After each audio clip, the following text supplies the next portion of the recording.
নবান্নে বৈঠক ভেস্তে যাওয়ার দুদিনের মাথায় জুনিয়র ডাক্তারদের ধর্ণা মঞ্চে মুখ্যমন্ত্রী মমতা আসতেই একেবারে হুড়োহুড়ি শুরু হয়ে যায় স্বাস্থ্য ভবনের সামনে।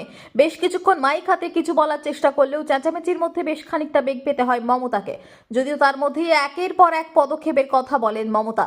স্পষ্ট জানিয়ে দেন সব হাসপাতালের রোগী কল্যাণ সমিতি ভেঙে ফেলা হচ্ছে। রোগী কল্যাণ সমিতি ভাঙছে আরজি করেও। আরও একবার বললেন, যদি সত্যি কেউ দোষী হয় তাহলে দোষীরা শাস্তি পাবে। দোষীরা কেউ আমার বন্ধু নয়, কেউ আমার শত্রু নয়। আপনারা যারা ভাবছেন কেউ আমার বন্ধু, আমি তাদের চিনিই না, আমি তাদের জানিই না, আমাদের সঙ্গে কোনো সম্পর্ক নেই। তারা এসেছেন প্রসেসের মাধ্যমে, এই প্রসেস ফাইনাল হয়ে আমার কাছে আসে। মাত্র 1 মাসের মধ্যে যারা এসেছেন তাদের মধ্যে কেউ খুন দুর্নীতির সঙ্গে যুক্ত থাকলে আমি নিশ্চয়ই সাধ্যমতো চেষ্টা করব বলে অ্যাকশন নেওয়ার কথাও জানান মমতা।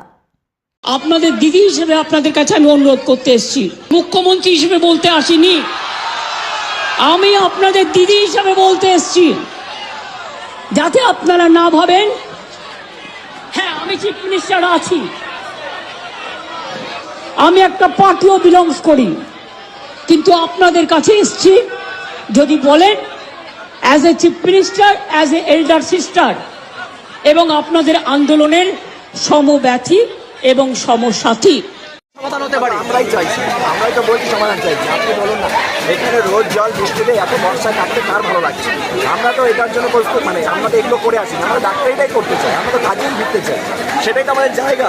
আমরা সার্জন যারা সার্জারি করতে পারছি না 1.5 মাস ধরে, তাহলে শিখতে পারছি না। লাইভ স্ট্রিমিংটা হবে কি?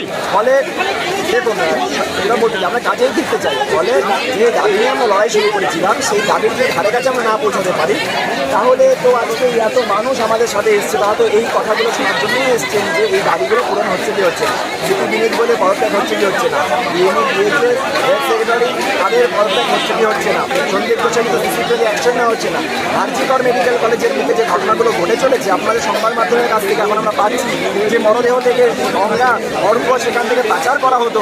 তাহলে এটা কারা করে? মেডিকেল কলেজের মুখে নাকি ডাক্তার? এটা তো ক্রিমিনাল। তাহলে এই ক্রিমিনালদেরকে, এই যে চক্র চলতো, এই চক্রে আর কারা আছে? এটাকে বের হবেন, আপনারা কি চান না এটা বের হোক? তাহলে এই কথাগুলো যে আমরা তুলে ধরতে চাই ওনার কাছে তো সেটা তো শুনতে চাই, এবং এই শোনাটা সব পক্ষ শুনুক, এটাই আমরা চাই।